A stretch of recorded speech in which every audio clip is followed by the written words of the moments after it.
ہوش میں تو ہو تم؟ یہ کیا حرکت ہے؟ سلجوق آفریدی نے صفدر کے جارحانہ انداز کو ناگواری سے دیکھا۔ ان سے زیادہ برا 19 سالہ بہزاد آفریدی کو لگا تھا۔ وہ پھپھو کے گھر نہیں آتا تھا، آج بھی نہ آتا اگر کالج سے واپسی پر باپ کو رکشے کے انتظار میں سڑک کے کنارے کھڑا ہوا نہ دیکھتا۔ وہ چاہے ان سے کتنا ہی نالو بدگمان تھا مگر اتنا بدلحاظ نہیں تھا کہ انہیں نظر انداز کر کے گزر جاتا۔ یہاں آنے کے بعد بھی وہ گھر کے اندر نہیں آیا تھا، باہر رک کر ان کا انتظار کر رہا تھا۔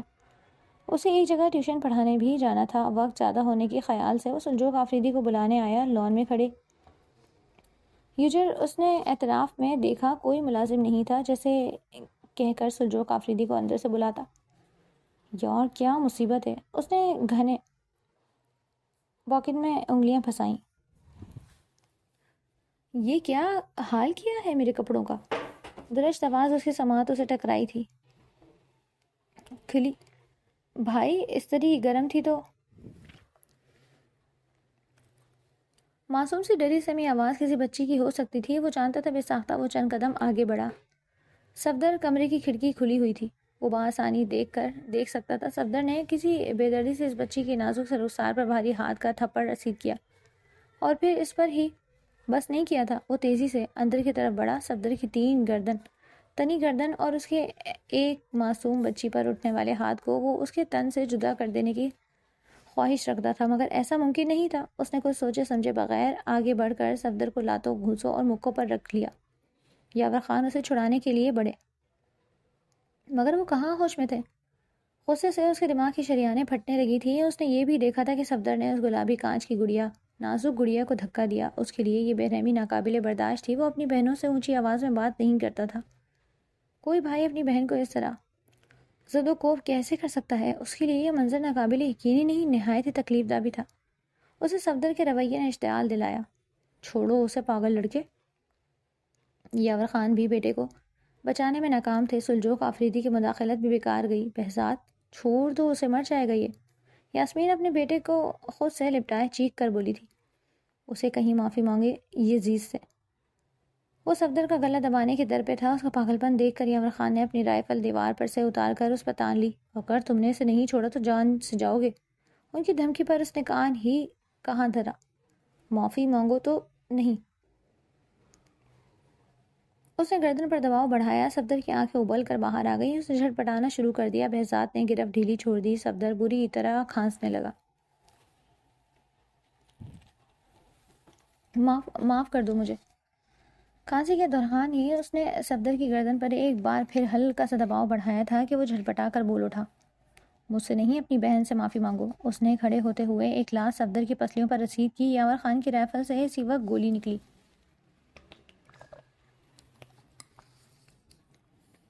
یاسمین بیگم کے لبوں سے چیخ آزاد ہوئی۔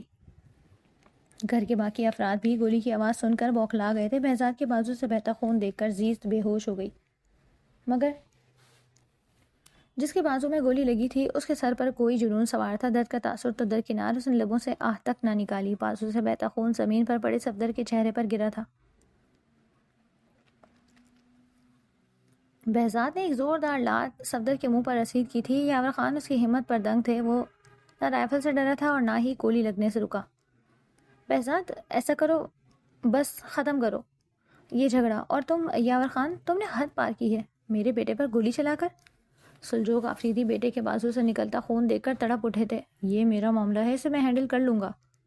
اس نے درج تاثرات کے ساتھ یاور خان کی طرف قدم بڑھائے۔ ان کے چہرے پر حیرانی اونت کر آئی تھی۔ اگلے ہی پل اس نے ان کے ہاتھ میں موجود رائفل ان سے جھپٹ لی۔ کیسا ہو اگر میں اسے سوری نہ کہنے پر اگلے جہان پہنچا دوں؟ اس کا صفاق لہجہ، لہو رنگ ہوتی آنکھیں دیکھ کر سب کے ہوش اڑ گئے۔ میں معافی مانگ رہا ہوں، صفدر گھگھیا کر بولا۔ تم کیوں معافی مانگو گے؟ ابھی میں پولیس کو بلاتی ہوں، دیکھنا اس کا کیا حال ہوگا۔ یاور خان اپنی بیوی کی عقلمندی پر سینہ چوڑا کر کے کھڑے ہو گئے۔ ہاں، اب پولیس ہی سے پوچھے گی۔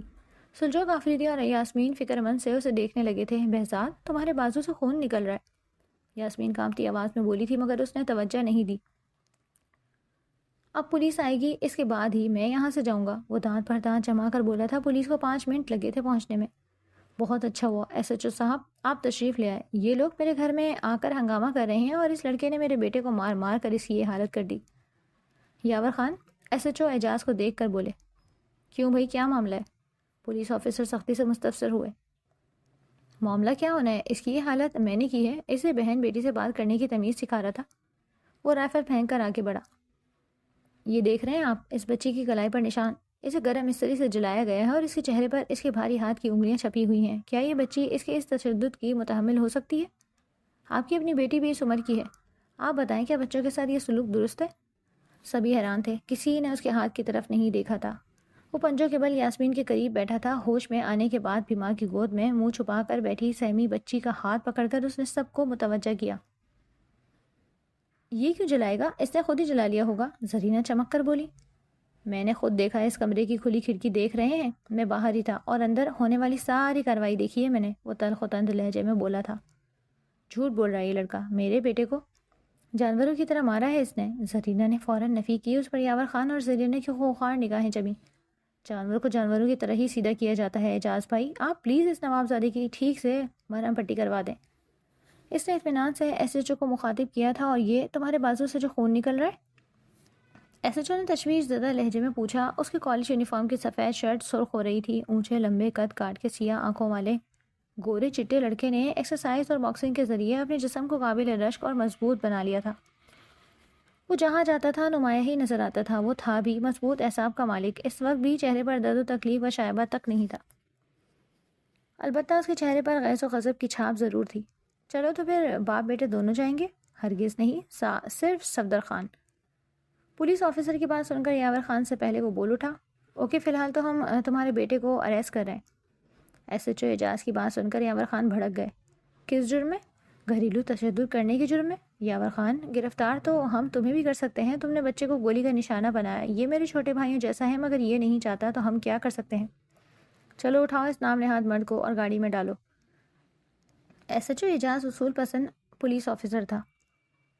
Behzad Afridi S H O Ejaz کے 2 بچوں کو ٹیوشن پڑھاتا تھا اور اسی وجہ سے ایس ایچ او سے اسے اچھی طرح جانتا تھا۔ یاور خان نے دانت پیسے۔ تم اپنی نوکری کے دشمن ہو۔ یاور خان کی پہنچ بھی کم نہیں تھی۔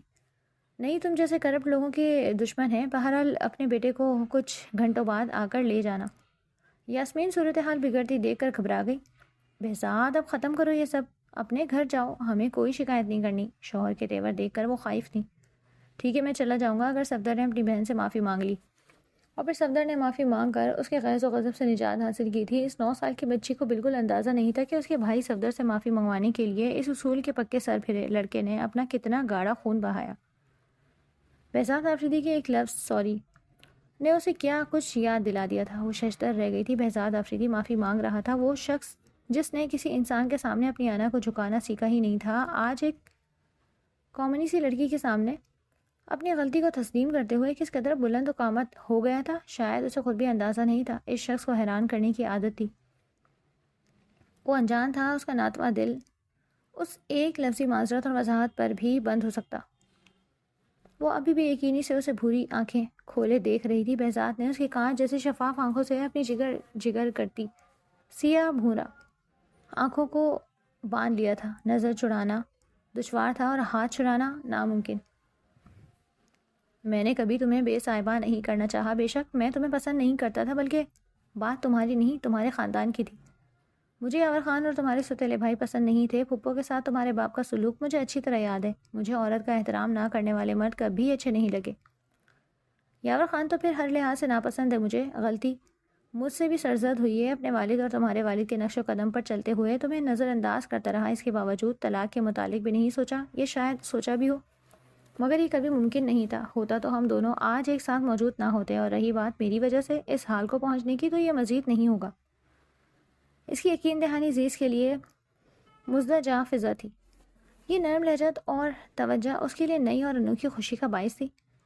میری معذرت کو نئی شروعات سمجھ لو۔ تم جانتی ہو مجھے معذرت کرنے اور وضاحت دینے کی نہ عادت ہے اور نہ ہی پریکٹس، مگر چاہے میں کتنا ہی انا پرست ہوں، ایک بات اچھی طرح جانتا ہوں، انا کو جھکا کر رشتوں کو مضبوط اور پائیدار بنایا جا سکتا ہے۔ یہ بھی جانتا ہوں مشکل معاف کرنا، مگر ہمارے رشتے کی خوبصورتی اسی میں ہے کہ ہم ایک دوسرے کی طرف سے دل صاف کر کے آگے بڑھیں۔ سفر کوئی بھی، اسے آسان بنانے کے لیے ایک دوسرے کا ساتھ دینا ضروری ہے۔ اور اب میں کبھی تمہیں اکیلا نہیں چھوڑوں گا، تمہارے ساتھ کوئی ناانصافی نہیں ہوگی۔ زیز کے ہاتھوں پر اس کی گرفت مضبوط تھی۔ وہ یک بارگی نگاہیں جھکا گئی۔ آپ کیوں معذرت کر رہے ہیں؟ سارا قصور آپ کا نہیں، مجھے زبردستی یہاں پر مسلط کرنے والوں کا قصور ہے۔ آپ مجبور تھے، محبت مجبوری کا سودا نہیں ہے۔ اگر دل ہی آمادہ نہ ہو تو انسان اسی طرح رشتوں سے بیزار ہو کر انصاف کرنے میں ناکام ہو جاتا ہے۔ دل نے بہت آرام سے اسے بری الزمہ قرار دے دیا تھا، مگر لہجہ ذہنی خلفشار کے سبب روکھا تھا۔ بہزاد آفریدی نے کبھی کوئی فیصلہ مجبور ہو کر نہیں کیا۔ زیس نے اسے تعجب سے دیکھا۔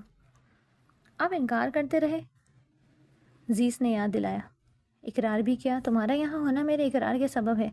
بہرحال اس کہانی کو یہیں چھوڑ دو، جو گزر گیا وہ کل تھا۔ اب بتاؤ کہاں ملا تھا تمہیں مظفر؟ اس نے لب کو چلتے ہوئے سر جھکا لیا۔ زیز، ہر دکھ ہر پریشانی مجھے سونپ دو، بلیو می میں تمہیں کبھی مایوس نہیں کروں گا، اعتبار کر کے دیکھو۔ وہ جو اپنی صفائی میں کچھ بھی کہنے سے محض اس لیے اعتراض برت رہی تھی کہ کہیں وہ بھی جھٹلا نہ دے، یک لب اس کے کندھے سے لگ کر رونے لگی۔ خود کو مضبوط ظاہر کرنے کی کوشش پر بے لگام گستاخ آنسوؤں نے پانی پھیر دیا۔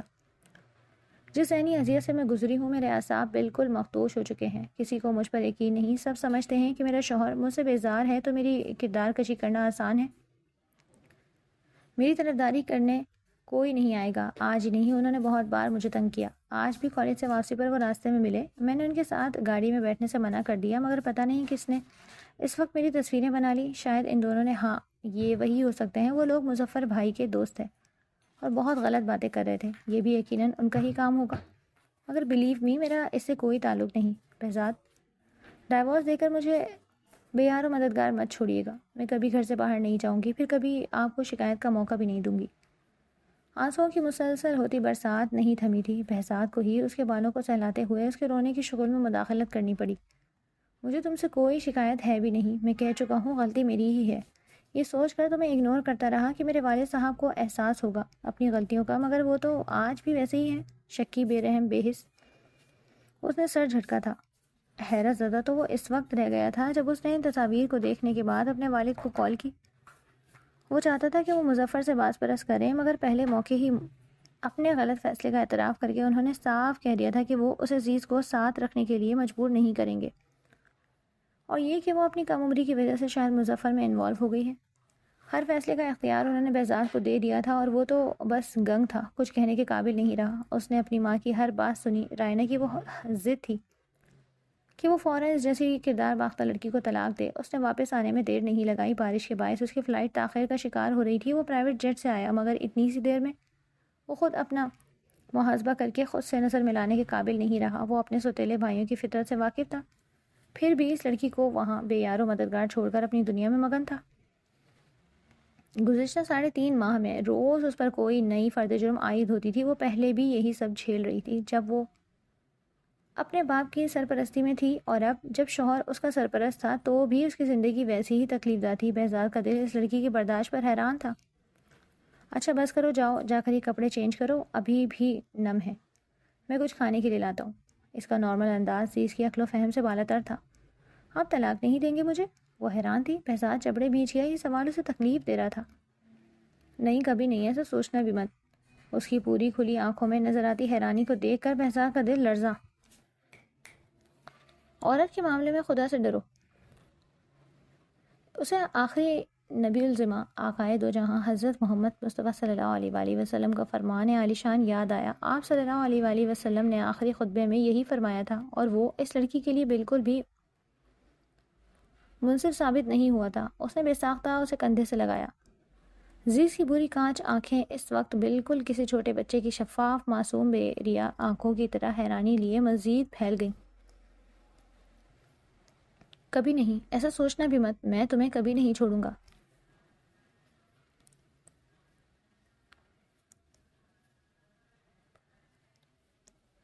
وہ بولا تو لہجہ ایک انجانی مگر دل کو پگھلا دینے والی تپش سے لبریز بوجھل سا ہو گیا۔ زیز کی سماعتیں اس کے ایسے لہجے کی عادی کہاں تھی؟ بے یقینی نے اسے ہر احساس سے عاری کر دیا تھا۔ وہ نہ خوش ہو سکی، نہ اس کا دل دھڑکا، نہ ہی ایسے چاشنی چھلکاتے لہجے نے اس کی سماعت کو مسور کیا، اور نہ ہی جلتے سلگتے دل پر پھوار برسی۔ وہ اس سے دور ہوتے ہوئے الجھی ہوئی تھی۔ مجھے نہیں چھوڑیں گے آپ؟ سچ کہہ رہے ہیں؟ اس کے لیے اب بھی یقین کرنا محال تھا۔ خدشات دل میں سانپ کی مانند کنڈلی ڈالے بیٹھے تھے۔ بہزاد نے اس بات میں سر ہلاتے ہوئے اس کے چہرے پر چھائی حیرانی کو تعصب سے دیکھا۔ یہ ایک مرد کا کال ہے اور تم کبھی میرے کال فیل کو تضاد نہیں پاؤ گی. اب شاباش, اٹھ کر چینج کرو, میں کچھ کھانے کے لیے لاتا ہوں. اس نے اپنے الفاظ دہرائے اور اس کا سر تھپک کر اٹھا. عزیز نے بے ساختہ اس کا ہاتھ تھاما. بہزاد نے چونک کر اس کے سمت دیکھا. وہ یک دم اس طرح گھبرا کر اس کا ہاتھ چھوڑ کر کھڑی ہو گئی جیسے وہ کوئی اجنبی ہو. آپ کب آئے تھے؟ اب اپنی بے ساختگی کا کوئی تو عذر تلاش نہ تھا. چہرے پر جھولتی بے ترتیبی سے بالوں کی لٹ کو اس نے کان کے پیچھے اڑسا. 2 گھنٹے ہو گئے ہیں اور اب صبح ہونے والی ہے. شکر ہے کہ تم جلد ہوش میں آ گئی, ورنہ میں ڈاکٹر کے پاس لے جانے کا سوچ رہا تھا. بہزاد کے جواب پر عزیز نے فقط نگاہ اٹھائی تھی. کسی کی مسیحائی اس قدر زور اثر ہو سکتی ہے, یہ اس نے پہلی بار جانا تھا.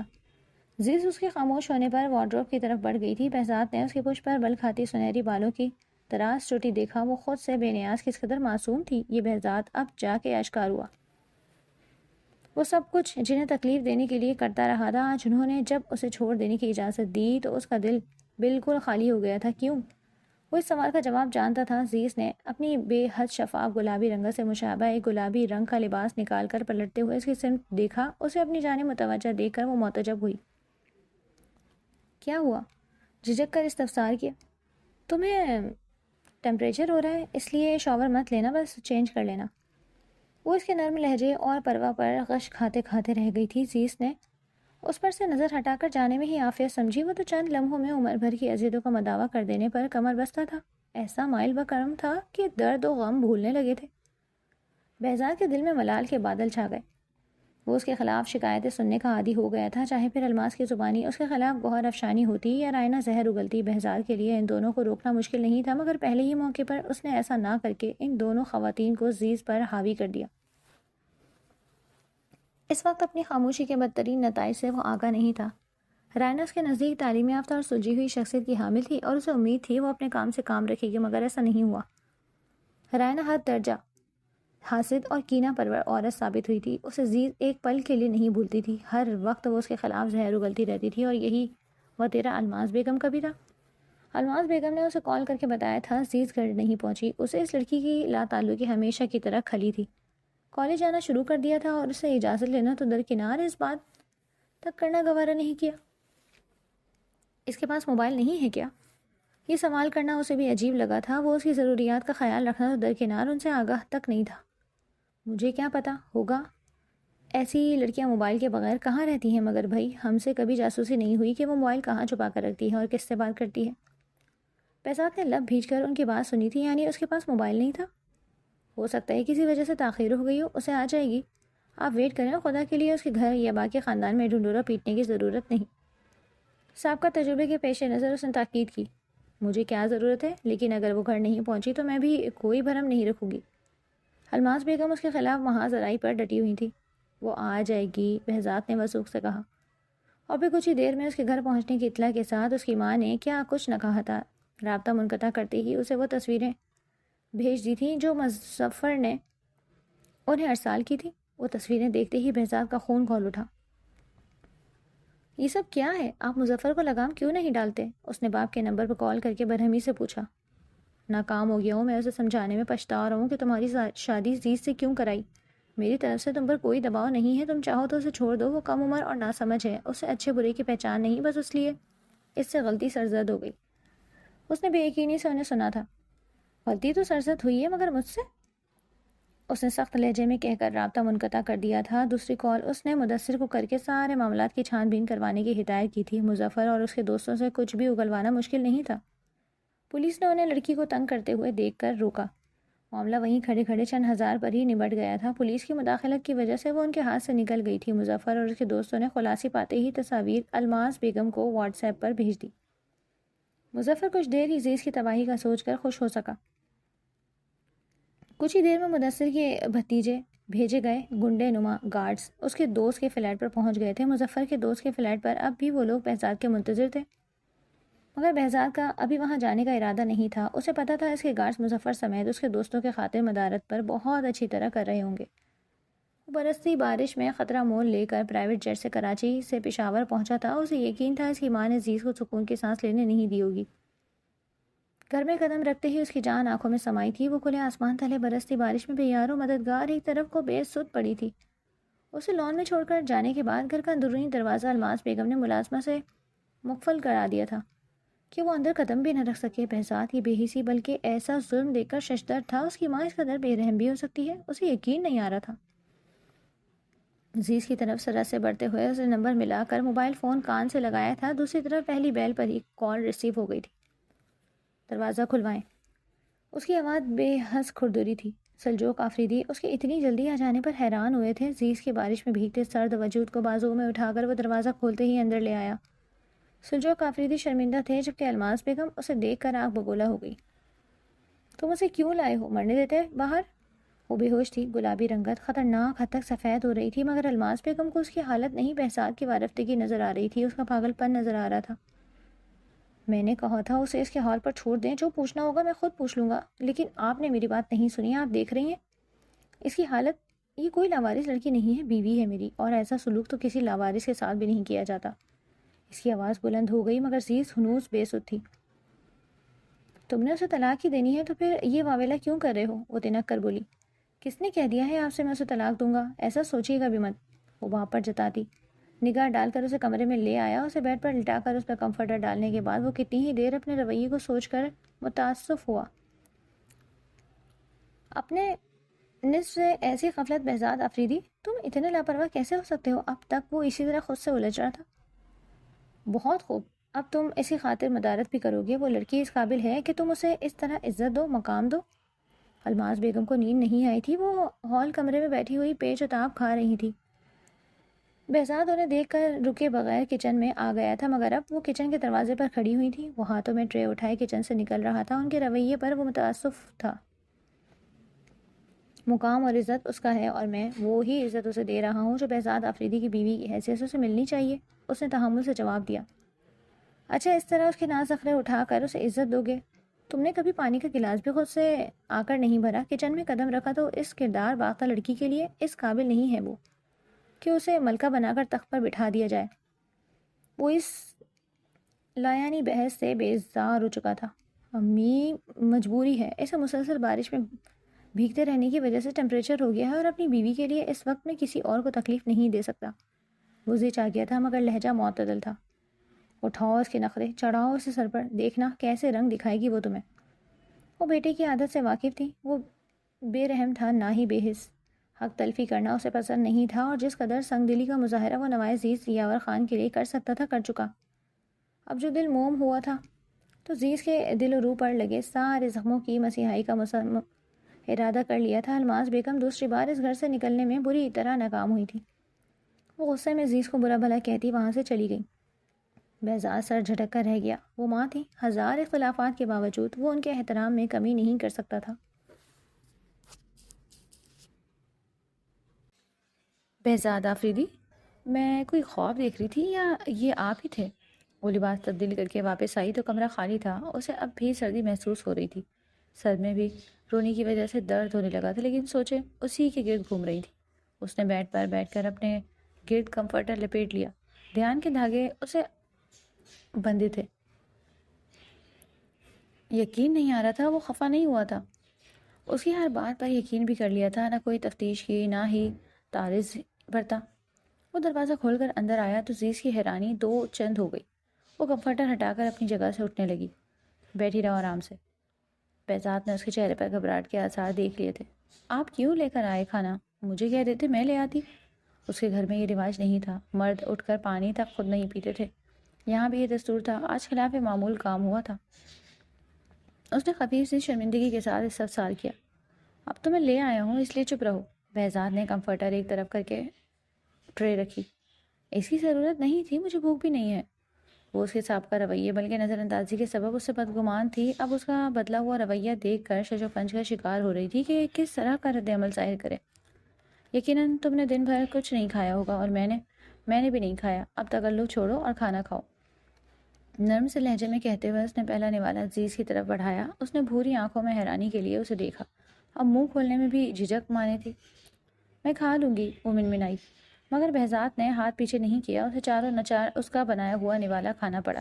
اس کے دل کی زرد شاخ بس ذرا نرم لہجے کی پھوار سے بھیگ کر لہلہانے لگی۔ اس پر سبز کونپلیں پھوٹنے لگی تھی۔ صبح کے 4:30 بجے وہ دونوں خاموشی سے کھانے کی جانب متوجہ تھے، مگر ایک کا دل نئے انداز میں دھڑکنے لگا تھا اور مرجھایا چہرہ کھل اٹھا، جبکہ دوسرے کے چہرے سے کچھ بھی اخذ کرنا محال تھا۔ وہ سنجیدہ تھا اور کسی سوچ میں مستغرق بھی۔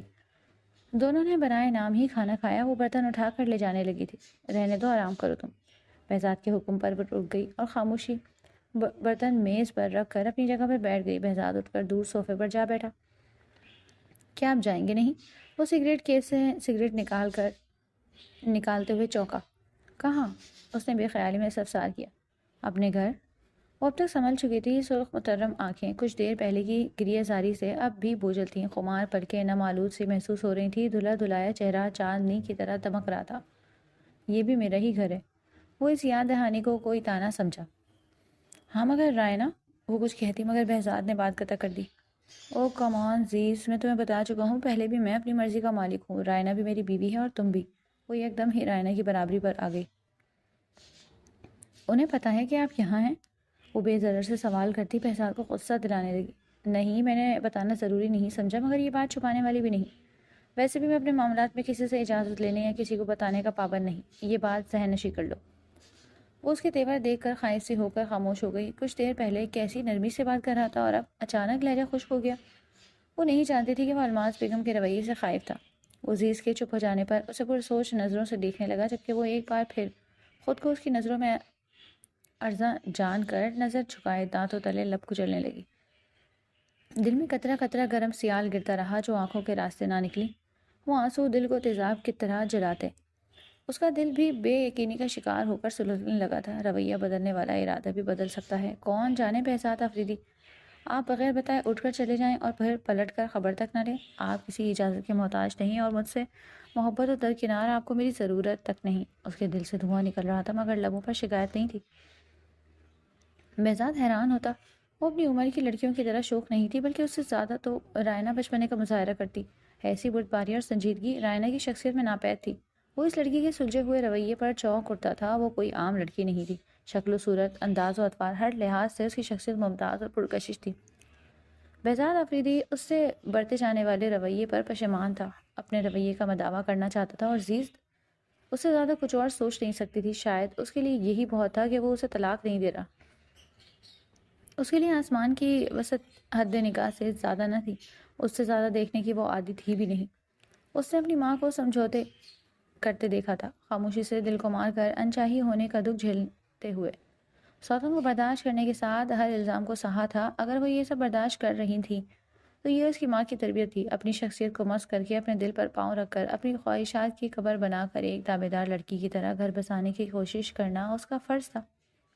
اگر اس کا شوہر بھی سمجھوتے پر مائل ہو گیا تھا تو وہ حیران ہوئی تھی۔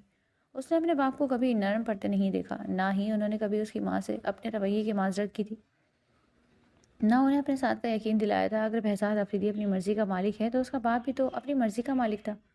پھر کیوں اس کی ماں کو عزت نہیں ملی تھی؟ وہ ہر مقام پر اپنا موازنہ اپنی ماں کی زندگی سے کرتی تھی، مگر وہ جانتی نہیں تھی زندگی اسے اس کی ماں سے زیادہ آزمانے والی تھی۔ اس لخ و دف صحرا میں پا بجولہ سفر کرنا بہزاد آفریدی اس کے لیے فقط ایک خواب تھا، ایسا خواب جو وہ جاگتی آنکھوں سے دیکھ رہی تھی، جسے گنوانے کے لیے نیند کا ٹوٹنا ضروری نہ تھا۔ بس یہ خواب پلک جھپکتے میں تحلیل ہو سکتا تھا۔ رات بھر برسنے والی بارش صبح دم تھمی تھی، مگر بادل اب بھی پورے دم تراک سے آسمان کا چہرہ چھپائے اپنے جلوے بکھیر رہے تھے۔ پتہ نہیں کیسے وہ غافل ہوئی تھی کہ فجر کی اذان پر بھی جاگ نہیں سکی۔ دروازے پر ہونے والی دستک کی تیز آواز اس کی گہری نیند میں رخنہ اندوز ہوئی۔ وہ اٹھتی اس سے پہلے ہی بہزاد نے دروازہ کھول دیا اور سامنے اسے دیکھ کر وہ پتھرا گئی۔ یعنی رات وہ گیا نہیں تھا۔ تم یہاں کیا کر رہے ہو؟ گئے کیوں نہیں واپس؟ یہ لڑکی اتنی اہم کب سے ہو گئی؟ کون سی پٹیاں پڑھائی ہیں اس نے تمہیں؟ کیوں تم اس کی اتنی فکر طرفداری کرتے ہو؟ یہ زحمت کے لائق ہے کہ تم اس کی پٹی سے لگ کر اس کی تیمارداری کرو؟ اسے اپنا قیمتی وقت دو۔ الماس بیگم بہزاد کو دیکھ کر آگ بگولا ہو گئی۔ عزیز اپنی جگہ پر بیٹھی تھی، ان کے سامنے جا کر ویسے بھی اس کا مقابلہ کرنے کی اس میں سکت نہیں تھی۔ امی، رات ہی میں نے کہہ دیا تھا کہ مقام اور عزت اس کا ہے، اور میں وہی عزت اسے دے رہا ہوں جو بہزاد آفریدی کی بیوی کی حیثیت سے اسے ملنی چاہیے۔ اس کی تمام تر سوالات کے جواب میں یہ جواب انہیں تیز دلا گیا۔ تم بہزاد، تم اس لڑکی پر کیسے اعتبار کر سکتے ہو؟ اسے کیسے عزت کا مستحق قرار دے سکتے ہو؟ تم نے خود دیکھی ہیں وہ تصویریں، اس لڑکی کی سیاہ کرتوت دیکھ کر بھی تم یہاں اطمینان سے کھڑے ہو؟ وہ چیخنے لگی۔ عزیز بیڈ سے پاؤں لٹکا کر بیٹھی ہاتھ مسلنے لگی۔ پتہ نہیں اب کتنا ہنگامہ ہوگا۔ اس کا دل ایسے جھگڑوں کا سوچ کر ہی کانپنے لگتا تھا۔ اب تو ذہن میں بھی جھگڑے چل رہے تھے۔ رات بہزاد نے کھانے کے بعد اسے ٹیبلٹ دی تھی تاکہ اس کا سر درد اور بخار ختم ہو، مگر اب سر میں دوبارہ درد شروع ہو گیا تھا۔ امی پلیز یہ بات تسلی سے کرنے والی ہے، قصورواری میری بیوی نہیں مظفر ہے، اور آپ سب ہیں جنہیں میری عزت کی پرواہ نہیں۔ وہ سب تو خیر قابل اعتبار ہے ہی نہیں، مگر آپ اور بابا بھی اسے بہو کی حیثیت سے اہمیت دلانے میں ناکام ہیں، بلکہ آپ تو الزامات لگانے میں سب سے آگے ہیں۔ ٹھیک ہے، اسے تحفظ دینا، عزت دلانا میری ذمہ داری ہے، مگر کیا اس گھر میں صبا سالیہ نہیں رہتی؟ کیا ان کی طرف کسی کو نظر اٹھا کر دیکھنے کی جرت ہو سکتی ہے؟ کئی بار تو اسفر بھی اس معاملے میں غیرت کا مظاہرہ کرنے سے نہیں چکا۔ ایک بار صبا کی طرف دیکھنے والے لڑکے کو اسپتال پہنچا چکا ہے، اور وہ مگر سیس جیسے سب کے لیے کوئی لاوارث ہے۔ کیا وہ اس گھر کا حصہ نہیں ہے، یا میں آپ کا بیٹا نہیں ہوں جو مجھ سے وابستہ اس لڑکی کی عزت توقیر کی کسی کو پرواہ نہیں؟ وہ بھی تلخ ہو گیا تھا۔ الماس بیگم نے کینہ تو اس نظروں سے کمرے کے اندر دیکھا۔ وہ اب ذرا فاصلے پر آ کر کھڑی ہو گئی تھی، چہرے پر ہوائیاں اڑ رہی تھیں۔ سادہ سے کاٹن کے سبز رنگ کے لباس میں ملبوس، کندھوں پر دوپٹہ پھیلائے وہ لب کچل رہی تھی۔ اس کی گوری گلابی رنگت میں زرتیاں سی گھلی تھی، بھوری آنکھوں میں طغیانی تھی۔ اس کا پرسوز حسن بھی توجہ کھینچ رہا تھا۔ الماس بیگم کے سینے پر سانپ لوٹ رہے تھے، ان کے تئیں ان کا بیٹا اسی سوز حسن کے دام میں آ کر پھنس گیا تھا۔ پڑ گئی سینے میں ٹھنڈ۔ یہی تو سکھایا تھا ماں نے کہ کس طرح گھر میں آگ لگانی ہے۔ میرے بیٹے کو مجھ سے ہی بدظن کر دیا دیکھتی ہوں۔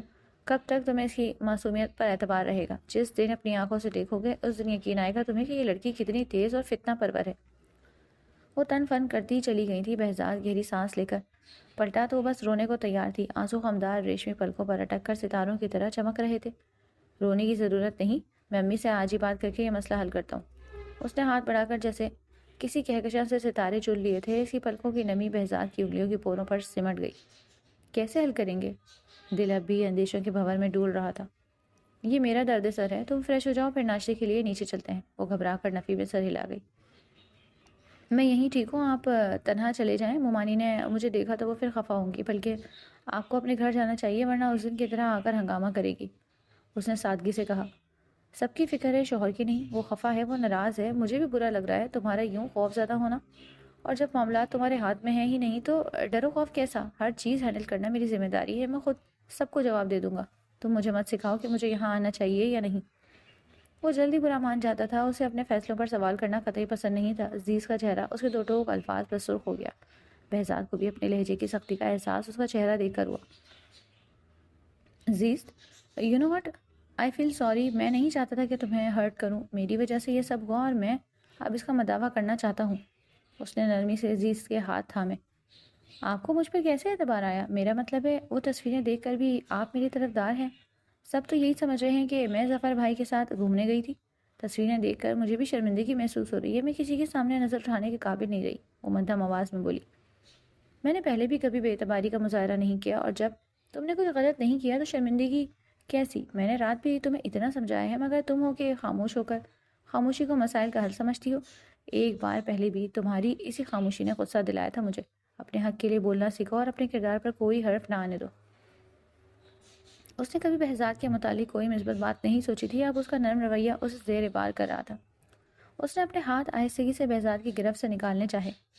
میں اپنی وجہ سے آپ کو پریشان نہیں کرنا چاہتی، اور آپ کے اور رائنا کے درمیان کوئی پرابلم بھی کریٹ نہیں کرنا چاہتی۔ آج اسے شدت سے رائنا کی خوش بختی کا احساس ہو رہا تھا۔ وہ ہمدردی میں اتنا مہربان ہو رہا تھا تو اس شخص کی محبت ٹھنڈے میٹھے چشمے کی مانند ہوگی۔ اس کا ساتھ گھنے شجر سایہ دار کی طرح تھا۔ اس کی توجہ ملتے ہی جسم و جان اس طرح کھل اٹھتے تھے جیسے موسم بہار میں پھول کھل اٹھتے ہوں۔ کچھ بھی ہو، نوائے عزیز اپنے دل میں کوئی خوش فہمی نہیں پالنا چاہتی تھی۔ اپنے ہاتھوں کو اس کے ہاتھوں کی مضبوط گرفت میں محسوس کر کے اس کا دل پنجرے میں بند پنچھی کی طرح پھڑپڑایا۔ واٹ ایور، فی الحال فریش ہو کر نیچے چلو، پھر دیکھتے ہیں کیا کرنا ہے۔ ایک بات تو طے ہے کہ اب تم یہاں نہیں رہو گی۔